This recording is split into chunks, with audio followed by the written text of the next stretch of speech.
দেখা দাও রাসূলুল্লাহ তুমি, কাদিয়াশিক তোমার আছো শুয়ে মদিনায় তুমি, ডেকে লও রওজা তোমার রাসূলুল্লাহ,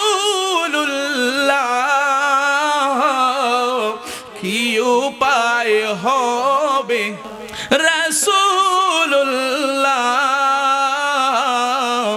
কি উপায় হবে ওই মদিনার পথের ধুলি মাখতাম আমি পেলে সুরমা বলি, ওই মদিনার পথের ধুলি মাখতাম আমি ফেলে সুরমা বলি, ফিরে পেত এ নয়ন নূরেরই আধার, ডেকে লাও রওজা তোমার।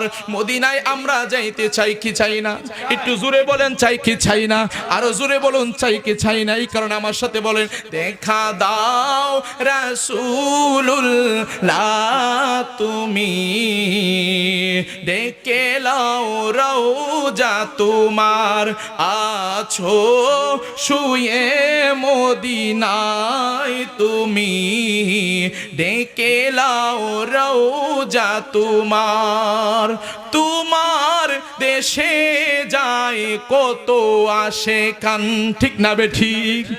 এই অধম পরে আছি বাংলায় তান, তোমার দেশে যায় কত আসে কান, এই অধম পরে আছি বাংলায় তান, যেতে পারলাম না কোনো বিদেশেতে তোমার, যেতে পারলাম না আমি দেশেতে তোমার, দেখে লাও রওজা তোমার রাসূলুল্লাহ, কি উপায় বলেন না সবাই রাসূলুল্লাহ, কি উপায়। মরণের চিঠি যখন আসবে আমার, কালিমার তালকিন দিও বারে বার, মরণের চিঠি যখন আসবে আমার, কালিমার তালকিন দিও বারে বার, দাও দেখা দাও নবী চেহারা তোমার, দাও দেখা দাও নবী চেহারা তোমার, মূল গ্রামবাসী পাগল তোমার, ঠিক কিনা বলেন? আরে জবানটা খুলে বলেন ঠিক কিনা? এ আমার বন্ধুরি, ও মুলুগ্রামের বন্ধু, এই কারণে বলি দুনিয়াতে যতদিন থাকবো, থাকার সময় আমাদেরকে আল্লাহর ওলিদের সাথে মহাব্বত লাগাই দিতে হবে, আল্লাহর বন্ধুদের সাথে মহাব্বত লাগাইতে হবে, আল্লাহ ওয়ালাদের সাথে মহাব্বত লাগাইতে হবে। এই কারণে আমি সর্বপ্রথম একটি পবিত্র কুরআনুল কারীম থেকে আয়াতে কারিমা তেলাওয়াত করেছি। এই আয়াতটা হচ্ছে ইয়া আইয়ুহাল্লাযীনা আমানুত্তাকুল্লাহা ওয়াবতাগু ইলাইহিল ওয়াসিলা। জোরে বলেন আল্লাহু আকবার। আল্লাহ রাব্বুল আলামিন বলেন ইয়া আইয়ুহাল্লাযীনা আমানুত্তাকুল্লাহা ওয়াবতাগু ইলাইহিল ওয়াসিলা, হে ঈমানদারগণ ইত্তাকুল্লাহ, তোমরা আল্লাহকে ভয় করো। জোরে বলেন কাকে? আমার আল্লাহ বেঈমানকে বলে নাই, সুবহানাল্লাহ পড়েন। আমার আল্লাহ কাফেরকে বলে নাই, আমার আল্লাহ মুনাফিককে বলে নাই। আমার আল্লাহ বলে ইয়া আইয়ুহাল্লাযীনা, হে ঈমানদারগণ, আমানু, হে যারা ঈমান এনেছো, যারা আল্লাহর উপরে ঈমান এনেছো, যারা রাসূলের উপরে ঈমান এনেছো, যারা ফেরেশতার উপরে ঈমান এনেছো, যারা পরকালের উপরে ঈমান এনেছো, যারা কবরের উপরে ঈমান এনেছো, যারা তুমি আমি আল্লাহর উপরে ঈমান আনছো, তোমরা কি করবা? তোমরা আল্লাহকে ভয় করবা, আল্লাহকে ভয় করবা। কারণ একটা জিনিস মনে রাখবেন, আল্লাহর ওয়ালি হইতে গেলে আপনার ভিতরে দুইটা জিনিস লাগবে। এক হইল আল্লাযিনা আমানু, আরেকটা হইল ওয়া কানু ইয়াত্তাকুন। একটা হইল আপনার ঈমান লাগবে, আরেকটা হইল আপনার তাকওয়া লাগবে। ঠিক না বে ঠিক? একটা হইল ঈমান, আরেকটা হইল তাকওয়া। সুবহানাল্লাহ পড়েন। এক নম্বরে কি? ঈমান। দুই নম্বরে হচ্ছে তাকওয়া। ঈমান যদি আপনার না থাকে রে, আপনার তাকওয়ার কোনো দাম থাকবে না, আপনার নামাজের কোনো দাম থাকবে না, আপনার রোজার কোনো দাম থাকবে না। যদি ঈমানটা আপনি ভালো করে রাখতে পারেন, তাহলে আপনার ঈমানটার পাশাপাশি আপনার নামাজ, রোজা, হজ, যাকাত যা কিছু করেন সব কিছু আমার আল্লাহর দরবারে কবুল হয়ে যাবে। কথা বলেন ঠিক কি না? বন্ধুরে আমার, ওই আমার মুরব্বী বাবাজিরা, ওই আমার পর্দানিশীন মা বোনেরা, এই কারণে আমি আয়াতটা পড়েছি, ইয়া আইয়ুহাল্লাযীনা আমানুত্তাকুল্লাহা ওয়াবতাগু ইলাইহিল ওয়াসিলা।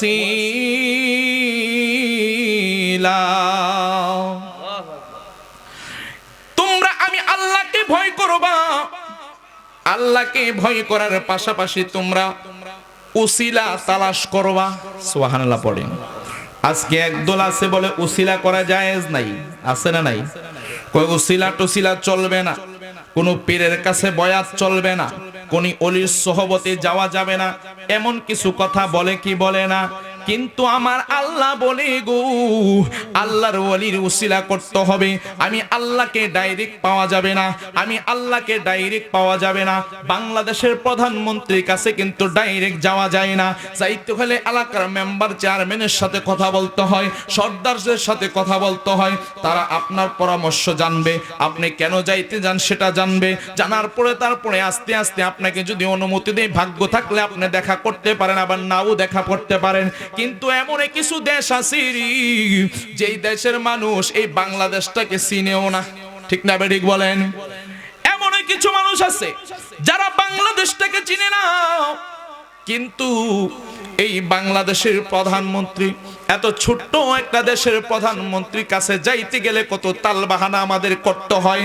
কিন্তু যিনি আমার আল্লাহ আসমানের মালিক, যেই আল্লাহ জমিনের মালিক, যেই আল্লাহ আমার মালিক, যেই আল্লাহ আপনার মালিক, যেই আল্লাহ 18,000 মাখলুকাতের মালিক, যেই আল্লাহ আসমানের মালিক, যেই আল্লাহ জমিনের মালিক, যেই আল্লাহ জিনের মালিক, যেই আল্লাহ ফেরেশতার মালিক, ওই আল্লাহরকে পাইতে হইলে রে বন্ধু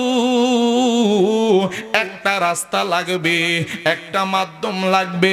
এই কারণে আমার আল্লাহ বলেছেন, ইয়া আইয়ুহাল্লাযীনা আমানুত্তাকুল্লাহা ওয়াবতাগু ইলাইহিল ওয়াসিলা। সেইটা হইল ওলি আল্লাহর উসিলা লাগবে। সুবহানাল্লাহ বলেন। কি লাগবে? ওলি আল্লাহর উসিলা লাগবে। ওলি আল্লাহর উসিলা ছাড়া আপনি আল্লাহ পাবেন না। একটা জিনিস মনে রাখবেন, আমার আল্লাহ কোরআনে আরেক জায়গার মধ্যে বলতেছেন, আতিউল্লাহ ওয়া আতিউর রাসূল ওয়া উলিল আমরি মিনকুম। আমি আল্লাহর অনুগত্য করতে হইলে ওয়া আতিউর রাসূল, আমার রসুলের অনুগত্য করো। আর রসুলকে পাইতে হইলে ওয়া উলিল আমরি মিনকুম, আউলিয়া কেরামের অনুগত্য করো, আউলিয়া কেরামকে মহাব্বত করো। আজকে আমরা অনেকে বক্তবৃন্দ আছি যারা সুফি ফতে আলী রহমতুল্লাহ আলাইকে আমাদের জানের চাইতেও বেশি ভালোবাসি। কথা বলেন ঠিক কি না? আমি ওই দরবারে খারেরা ফাতিহা দরবারের আমি একটা নগণ্য গোলাম, আমি নগণ্য একটা চামচা, আমি একটা গোলাম। আমি শুধু বন্ধু, আমি শুধু ওই দরবারের মধ্যে, ওই দরবারে আমি যাই, এবং ওই দরবারের থেকে আমি শুধু ব্যাটারি চার্জ করি। এই কলবটা পরিষ্কার করার একটা যন্ত্র হইল আল্লাহর ওলির সেন্টার, ঠিক না বে ঠিক? কারণ কলবের মধ্যে আমরা যখন গুনাহ করি, এই বাম স্তনে 2 আঙ্গুল নিষ্ঠার মধ্যে একটা দাগ পড়ে যায়, আবার যখন আরেকটা গুনাহ করি কলবে দাগ পড়ে যায়। এই কলবের ময়লাগুলো দুনিয়ার কোনো মেডিসিন দ্বারা পরিষ্কার করা যায় না। এই কলবের ময়লাগুলো পরিষ্কার করতে হইলে জিকরুল্লাহ লাগবে, আর ওই জিকিরের তালিম এবং জিকিরের নিয়ম কানুন শিক্ষা দেওয়া হয় আর হক্কানি পীর মুর্শিদ আল্লাহর ওলির দরবারে। কথা বলেন ঠিক কি না? আমার পীর মুর্শিদ হযরত মাওলানা মুফতি আব্দুল্লাহ নোমান পীর সাহেব কেবলা, তিনি কিন্তু খুব সুন্দর করে জিকিরের তালিম দেয়, ঠিক না বেঠিক বলেন? আপনারা জানেন কি জানেন না? জানেন, এই জিকিরের মাধ্যমে আমি একটা প্রমাণ পেয়েছি। এই নিয়ামতপুর খানকার শরীফের মধ্যে আমি যখন জিকির করতেছিলাম, আমার কলবটার মধ্যে আমি একটা ধাক্কা দিয়ে দিয়ে জিকির করতেছিলাম। খোদা কি কসম, আমার বুকের মধ্যে হালকা ব্যথা ছিল। আমি যখন জিকিরের স্টেপ বাই স্টেপ যখন আমি জিকির করছি, করার সঙ্গে সঙ্গে রে বন্ধু, আমার এই ফাতিহি ভাই, আমার পীর ভাই, তিনি উপস্থিত ছিলেন। আমি ওই জায়গার মধ্যে স্টেজে আলোচনার সময় প্রায় 1 ঘন্টা আলোচনা করেছিলাম। ওইখানে আমি বলেছিলাম যে আমি জিকির করতে করতে আমার বুকের ভিতরে যে ব্যথাটা ছিল, যে যন্ত্রণাটা ছিল, জিকিরের মাধ্যমে আমার আল্লাহ ভালো করে দিয়েছে। জিকির এমন জিনিস যে জিকির করলে কলব পরিষ্কার হয়ে যায়। জোরে বলে সুবহানাল্লাহ। এই জিকির আমরা চাই কি চাই না? জোরে বলুন, চাই কি চাই না? ও বন্ধুরে, জিকির এমন একটা মজার জিনিস, যদি আল্লাহর সাথে প্রেমের কালেকশন না লাগান তাহলে বুঝবেন না। এই দুনিয়ার মধ্যে 2 ধরনের আল্লাহর ওলি আছে। জোরে বলেন, কয় ধরনের? এক ধরনের আল্লাহর ওলি যারা হইল মাদারজাত ওলি, সুবহানাল্লাহ বলেন। আরেকজন আল্লাহর ওলি হইল, তারা হইল সাধারণ ওলি, সুবহানাল্লাহ বলেন। বলবেন সাধারণ ওলি কারা? সাধারণ ওলি হইছে যারা নামাজ পড়ছে, রোজা রাখছে, জিকির করছে। এই নামাজ রোজার পাশাপাশি তারা বিভিন্ন নফল ইবাদত করেছে, নফল নামাজ পড়েছে, নফল রোজা রেখেছে, এবং এশরাকের নামাজ পড়েছে, আওয়াবিনের নামাজ পড়েছে, চাশতের নামাজ পড়েছে। আল্লাহ পাকের ওজিফাগুলো, রাসূল পাকের ওজিফাগুলো, গাউস পাকের ওজিফাগুলো তারা তেলাওয়াত করেছে। ইবাদত করতে করতে, সাধনা করতে করতে যারা আস্তে আস্তে আল্লাহর সান্নিধ্য পেয়েছে, যারা আল্লাহর নিকটস্থল পেয়েছে, যারা আল্লাহর মহাব্বত পেয়েছে, তারাই হচ্ছে দুনিয়ার এক ধরনের সাধারণ ওলি। আর মাদারজাত ওলি কারা জানেননি? মাদারজাত ওলি হইল যারা মায়ের গর্ভ থেকে আল্লাহর ওলি হয়ে আসছে। জোরে বলেন ঠিক কি না? যেমন মাদারজাত ওলি বড় পীর আব্দুল কাদের জিলানী রাদিয়াল্লাহু তাআলা আনহু, ঠিক না বেঠিক? মাদারজাত ওলি খাজা মাইনুদ্দিন চিশতি রহমাতুল্লাহি আলাইহি, বাইজিদ বুস্তামি রহমাতুল্লাহি আলাইহি, এমনাভাবে অসংখ্য আল্লাহর ওলি রয়েছেন যারা মাদারজাত ওলি। তারা ওলি হওয়ার আগে মায়ের গর্ভ থেকে কিছু কিছু লক্ষণ আগে থেকেই বুঝাইয়া দিছে। ও আমার মুলুকের আমির বন্ধুরারি, ওই আল্লাহর ওলি হইতে হইলে একজন পীর মুর্শিদের হাতে বায়াতে রাসূল গ্রহণ করা দরকার আছে না নাই? একটা ঘটনা বললে বুঝতে পারবেন। একজন আল্লাহর ওলি, তিনি কিন্তু কোনো সাধারণ মাপের আল্লাহর ওলি নয়। জিনার নাম হইল হযরতে মোল্লা জামি রহমাতুল্লাহি আলাইহি, সুবহানাল্লাহ বলেন। হযরতে মোল্লা জামি রহমাতুল্লাহি আলাইহি, তিনি এমন কোন যোগ্যতা, এমন কোন টাইটেল নাই, তিনি আমল করে নাই, তিনি শিখে নাই। কিন্তু তিনি বুঝতে পারলেন যে আমি যত বড় শিক্ষিত হই না কেন, আমি যত বড় টাইটেল পাস হই না কেন, যত দুনিয়ার শিক্ষা আমি অর্জন করি না কেন গো, আমার এই দেহটাকে, আমার এই মনটাকে একজন পীর মুর্শিদের হাতে হাত রেখে আমার জীবনটাকে বিলীন করে দিতে হবে। তিনি যখন এরকম চিন্তা করছে গো, এবার তিনি চিন্তা করলেন আমি নিজের জীবনটাকে কার কাছে আমরা সঁপে দেব। আজকে আমরা অনেকেই আব্দুল্লাহ আল নোমান হুজুরের কাছে বায়াতে রাসূল গ্রহণ করেছি, অনেকে মুখলেস হুজুরের কাছে বায়াতে রাসূল গ্রহণ করেছি, আমরা অনেকে পীরের কাছে বায়াতে রাসূল গ্রহণ করেছি। ওই আল্লাহর ওয়ালি হযরতে মোল্লা জামি রহমাতুল্লাহি আলাইহি বলতেছেন আমি একজন পীর মুর্শিদের কাছে বায়াত হব। ওই বায়াত হওয়ার জন্য আমি যখন মনে মনে চিন্তা করলাম আমি কোনো পীর মুর্শিদের খোঁজ পাচ্ছি না, খোঁজ করতে করতে বন্ধু হঠাৎ করে একজন আল্লাহর ওয়ালির আমি সন্ধান পেয়েছি। তৎকালীন যুগে তিনি একজন বড় মাপের কামেল পীর মুর্শিদ ছিলেন, কামেল আল্লাহর ওলি ছিলেন, যিনার নাম হইল হযরতে খাজা উবাইদুল্লাহ আহরাবী। জোরে বলেন সুবহানাল্লাহ। হযরতে খাজা উবাইদুল্লাহ আহরাবী তিনি এমন বড় মাপের একজন আল্লাহর ওলি ছিলেন ওই জামানার মধ্যে। হযরতে মোল্লা জামি রহমাতুল্লাহি আলাইহি তিনি তৎকালীন জামানায় তিনি চলে গেলেন ওই উবাইদুল্লাহ আহরাবী রহমতুল্লাহি আলাইহি দরবারে। যেই মাত্র উবাইদুল্লাহ আহরাবী রহমতুল্লাহি আলাইহি দরবারে তিনি চলে গেলেন, যায়া দেখতেছেন হুজুর বাড়িতে নাই। কোথায় নাই? বাড়ির মধ্যে নাই, তিনি কোথাও জানি চলে গিয়েছেন। যেই মাত্র তিনি ওই দরবারের মধ্যে গেছে গো, যাওয়ার পরে হযরতে মোল্লা জামি রহমতুল্লাহি আলাইহি গভীর মনোযোগ দেবেন, এই ঘটনা থেকে আমাদের কিছু শিক্ষা আছে। আল্লাহর ওলিদের মহাব্বত তাওয়াজ্জুর কেন আমরা করব, এটা একটা শিক্ষা আছে, একটা শিক্ষা আছে। এই ঘটনাটাকে সাধারণ ঘটনা বলে উড়াইয়া দিবেন না। এই ঘটনাটা আপনারা সচরাচর শুনছেন কিনা আমি জানি না, কিন্তু আপনারা জন্য 5 জন ব্যক্তি যদি মাহফিলে বসে ঘটনাটা মনোযোগ দিয়ে শুনবেন, আমি বুঝাইতে চাই আল্লাহর ওলির সহবত মহাব্বত কেন ধরবেন, আল্লাহর ওলির সহবত মহাব্বত ধরলে আমাদের কি লাভ, দুনিয়াতে আখিরাতে আমাদের কি লাভ। জোরে বলেন না আলহামদুলিল্লাহ। হযরত মোল্লা জামি রহমতুল্লাহি আলাইহি তিনি যখন ওই পীরের দরবারে গেলেন, হযরতে খাজা উবাইদুল্লাহ আহরাবী রহমতুল্লাহি আলাইহির দরবারে গেলেন, যায় দেখতেছেন ওই দরবারের মধ্যে হুজুর বাড়ির মধ্যে নাই, ওই দরবারের মধ্যে নাই। তিনি দেখতেছেন দরবারে এক জায়গার মধ্যে অনেকগুলো ধন সম্পদ এবং তিনার অনেক সম্পদ, অনেক কিছু ধন দৌলত তিনি দেখতে পাইলেন। তিনি মনে চিন্তা করতেছেন হযরতে মোল্লা জামি রহমতুল্লাহি আলাইহি তিনি কয় আমি আইছি ফিরের কাছে মুরিদ হইতাম, আয়া দেখি ফিরের ধন সম্পদের অভাব নাই, তিনার ভিতরে ধন সম্পদের লোভ আছে, দুনিয়ার লোভ আছে, দুনিয়ার টাকার লোভ আছে, দুনিয়ার নারীর লোভ আছে, দুনিয়ার সম্পদের লোভ আছে। ও দুগতবাসী, আমি যেই মাত্র গেছি গো, যাইয়া যখন দেখলাম এই অবস্থা, তখন আমি মনে মনে বলছি গো,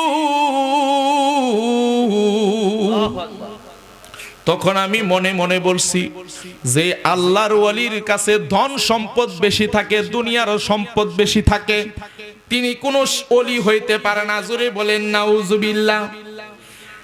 যেই মাত্র এই কথাটা তিনি বলছে, বলার পরে তিনি চিন্তা করতেছে আমি অনেক দূর থেকে এসেছি, অনেক দূর থেকে এসেছি, রাত্র হয়ে গেছে, রাত্র গভীর রাত্র হয়ে গেছে, অনেক দূর থেকে এসেছি, আমি এই পীরের কাছে আমি মুরিদ হব না, আমি এই পীরের কাছে মুরিদ হইব না। যেই পীরের মধ্যে দুনিয়ার লোভ আছে, লালসা আছে, দুনিয়ার সম্পদের লোভ আছে, সম্পদ জমাট করে রাখে, ওই পীরের কাছে আমি বয়াত হব না।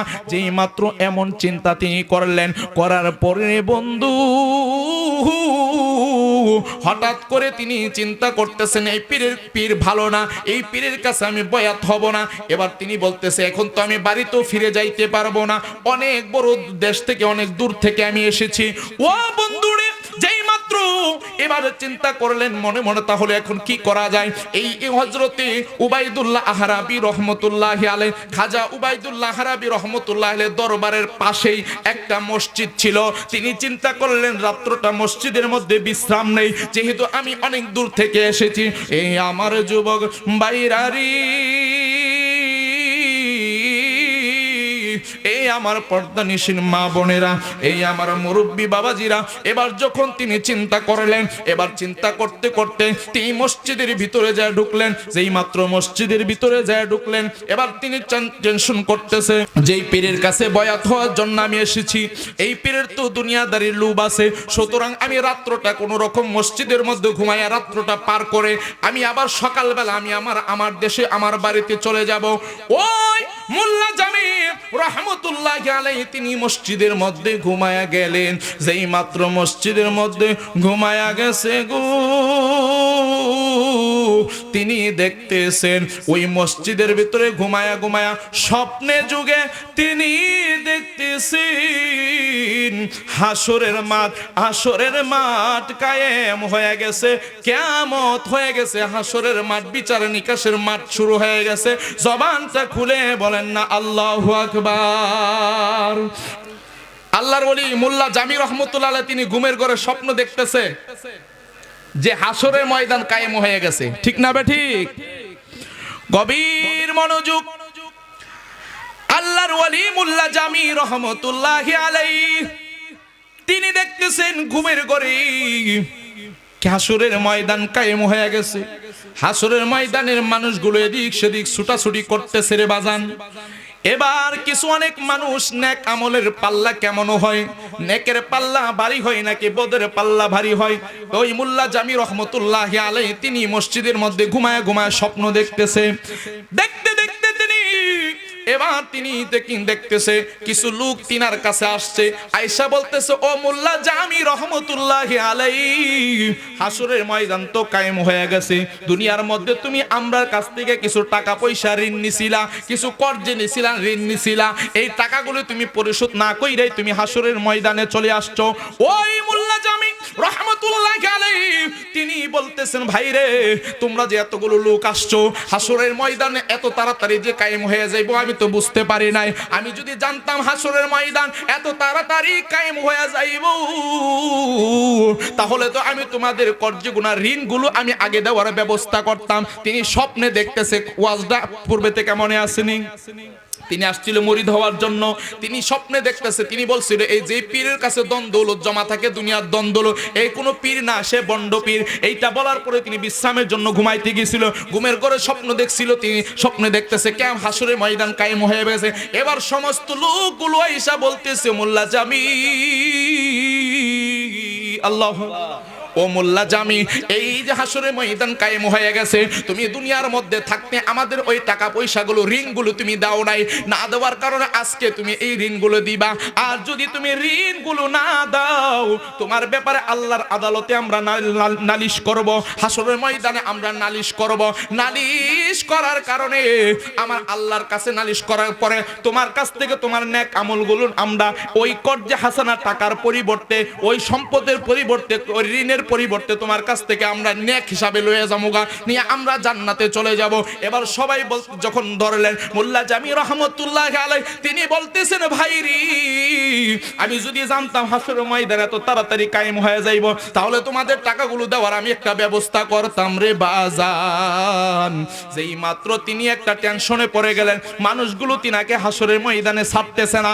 এবার তিনি দেখতে পাইলেন ওই হাসরের ময়দানের মধ্যে একটা আল্লাহর ওলি, একজন আল্লাহর ওলি সুন্দর চেহারা লইয়া, সুন্দর লম্বা বডি, সাদা কাপড় পইরা, সুন্দর বডি, সুন্দর রমণ, সুন্দর একটি চেহারা লইয়া তিনি একটা ঘোড়ার মধ্যে কইরা টক টক টক টক কইরা হাসরের ময়দানটা তিনি রাউন্ড করতেছে। জোরে কন্না আল্লাহু আকবার। ওই মোল্লা জামি রহমতুল্লাহি আলাইহি তিনি যখন দেখলেন এই লোকটা আসতেছে ঘোড়ার মধ্যে কইরা হাসরের ময়দানে, এবং তিনি ঘুরে ঘুরে মানুষের উপকার করতেছে। এবার আয়েশা বলতেছে লোকদেরকে, তোমরা কেন এই লোকটাকে বেষ্টনে দিয়া দল্লা? কই এই লোকটা দুনিয়া থেকে আসার সময়, দুনিয়াতে থাকা অবস্থা আমাদের কাছ থেকে কর্জ নিছিল, ঋণ নিছিল, কিন্তু ঋণ পরিশোধ না করে হাসরের ময়দানে চলে আসছে। এখন সে যদি ঋণ দেয় তাহলে ভালো, আর যদি না দেয় আল্লাহর কাছে বিচার দেবো, দিয়া তার নেকগুলো আমরা লইয়া জান্নাতে চলে যাবো। আমরা বড় বিপদের মধ্যে আছি। যেই মাত্র এই কথাটা বলছে রে মুলু গ্রামের বন্ধু জবানটা খুলে বলেন না আল্লাহু আকবার। মুর্শিদ তুমি বিদে এই জগতে বান্ধব আমার কেহ নাই, দয়াল তুমি বিনে এই জগতে বান্ধব আমার কেহ। জীবনে অন্ধকার ছিল তোমার দয়ায় হইছে আলো গো, আয় হায় জীবনে অন্ধকার ছিল তোমার দয়ায় হইছে আলো গো। ওই আমি সুখে দুঃখে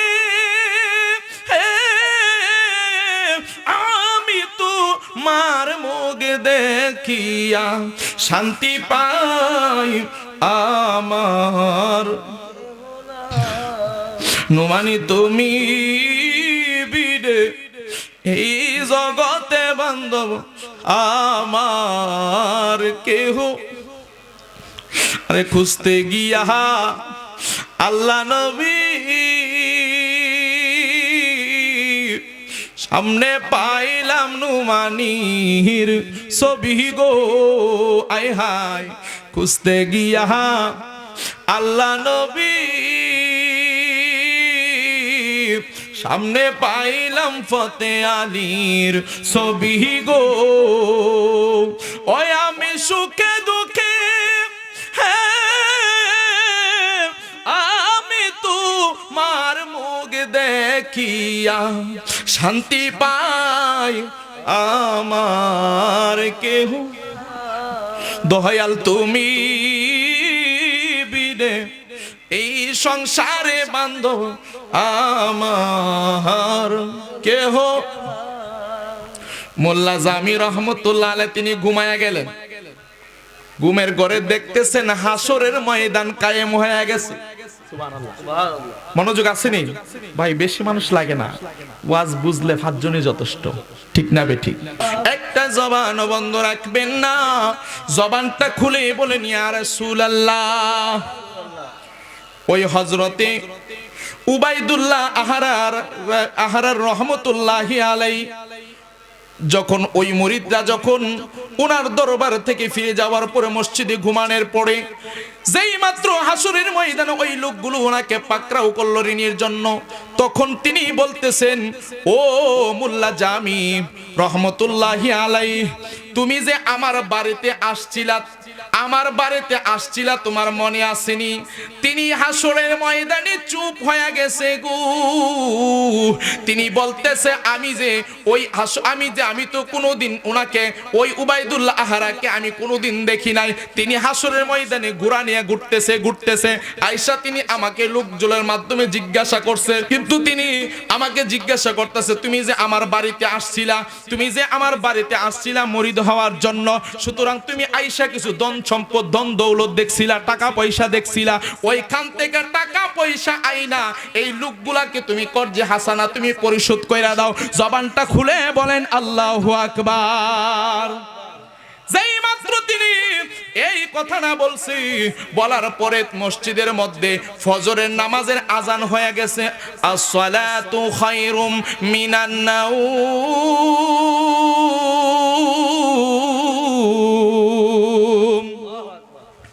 আসসালাতু খায়রুম মিনান নাওম। আল্লাহু